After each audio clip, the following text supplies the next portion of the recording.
আসসালামু আলাইকুম, সবাই কেমন আছেন?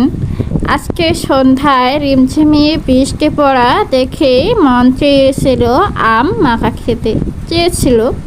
তো মন চেয়েছিল বলেই তো কোনো কথা নেই, আর এই তো আম ছিলতে বসে পড়েছি।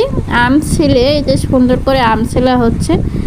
আর কাঁচা আম মাখা খেতে কিন্তু খুব পছন্দ লাগে সবারই, তাই না? টক মিষ্টি ঝাল ঝাল করে।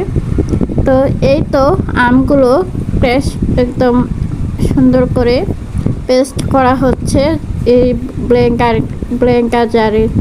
আর ব্লেন্ডার না, এটা আর কি আমগুলো কি বলে এটা আমি জানি না। তো এভাবে আমি সুন্দর করে নিয়ে নিচ্ছি। তো আমি পারতেছিলাম না, পরে মামি করে নিয়েছে, সুন্দর করে নিয়েছে অনেকগুলো আম, অনেক কয়টা কাঁচা আম। বলেছিলাম আমার নানি বাসায় অনেক আম গাছ, তারপর লিচু গাছ, অনেক ধরনের কাঁঠাল, জাম, সব ধরনের ফলের গাছ রয়েছে। তো এই তো আমগুলো সুন্দর করে একদম ভর্তার মতো করে নিয়েছি। আর আম্মু এদিকে শুকনো ঝালগুলো পিষে একদম লাল লাল করে মেখে নিল। আর খেতে কিন্তু ভীষণ মজার হয়েছিল। আমি তো খেতে পারি না, তবুও খাওয়ার চেষ্টা করতেছিলাম। তো আজকে এই ভিডিওটা কেমন লাগলো জানাবেন। একটা লোভনীয় ভিডিও আজকে তৈরি করলাম সবার জন্য। তো সবাই ভালো থাকবেন, সুস্থ থাকবেন, আর বেশি বেশি করে ফল খাওয়ার চেষ্টা করবেন। ঠান্ডা লাগবে শরীর, আর খুব ভালো লাগবে। এই যে দেখুন, বৃষ্টির দিনে এরকম যদি হয় তাহলে তার কোনো কথাই নেই।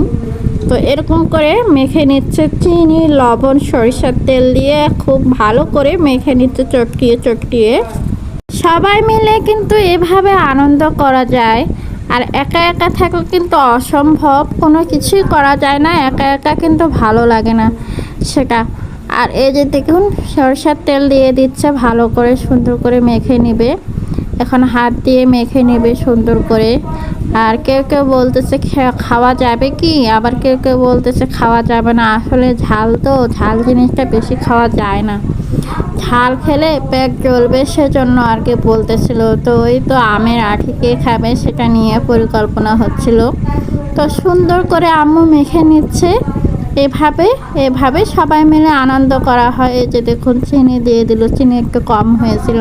খুব সুন্দর আসলে, মাশাআল্লাহ হয়েছিল। আমি তো খেতে পারি না, টক ঝাল মিষ্টি কোনোটাই খেতে পারি না। তো ভালো থাকবেন সবাই, আল্লাহ হাফেজ।